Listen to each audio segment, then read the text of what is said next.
এখন দাঁড়িয়ে আছি পেলিংয়েরই একটা অচেনা রাস্তায়।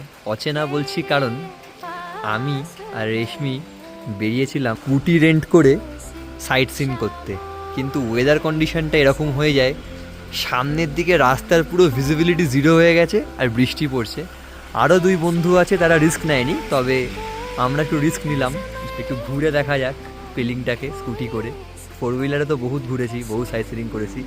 স্কুটি করে লাস্ট সাইট সিনিং করেছিলাম আমরা, স্কুটি না বাইকে করে গেছিলাম হচ্ছে রাঁচির পর বেনারসে গেছিলাম, আর তারপর এই পেলিংয়ে। পাহাড়ি রাস্তায় একটা মজা আছে, কিন্তু সেই মজাটা এখন সাজায় পরিণত হয়েছে আমাদের।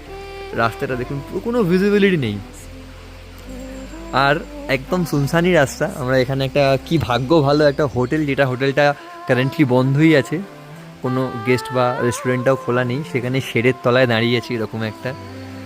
এবার আমাদের হোটেলটা হচ্ছে এদিকে অনেকটাই, প্রায় 10 কিলোমিটার।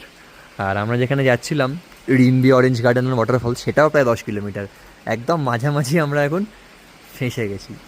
ভিডিওটা করার কারণ কিছুই না, আমরা এবারের পেলিংয়ে ব্লগও করছি না, একটাই কারণ, সেটা হচ্ছে মাঝে মাঝে লাইফে এমন কিছু এক্সপিরিয়েন্স হয় যে এক্সপিরিয়েন্সগুলো ভালো না খারাপ সেটা বলে বোঝানো যায় না।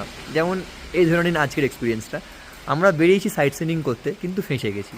তো আপাত দৃষ্টিতে কিন্তু এটা খারাপ একটা এক্সপিরিয়েন্স, কিন্তু আবার ভালো লাগছে। তার একটাই কারণ হচ্ছে এরকম পাহাড়ের একটা কার্ভের রাস্তা, বৃষ্টি পড়ছে, বেশ ওয়েদারও ঠান্ডা, ভালো, আবার একটা ভালো লাগছে। কারণ কলকাতার বৃষ্টিটা অন্যরকম, পাহাড়ের বৃষ্টিটা অন্যরকম, নেশার মতো ঠিক। হ্যাঁ, তো যে জন্য বেশ ভালো লাগছে আমার এখানে দাঁড়িয়ে থাকতে। তো একটা নতুন ধরনের অভিজ্ঞতা, তাই একটু শেয়ার করলাম।